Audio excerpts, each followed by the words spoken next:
కుటుంబ సభ్యులు అందరూ కూడా బయటికి రావాలి. వెళ్ళి లోపల ఉన్నవారందరూ కూడా బయటికి రావాలి.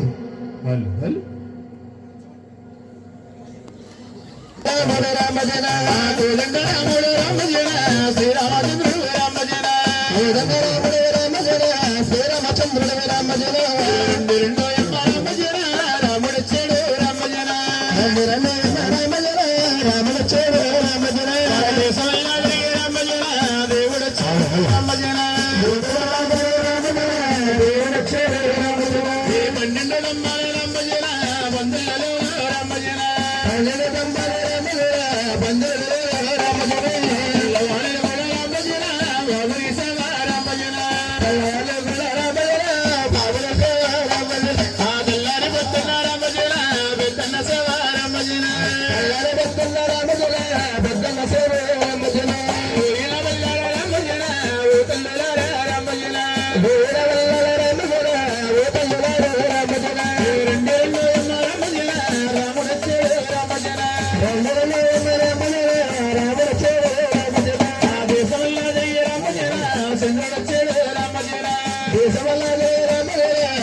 చంద్రుడు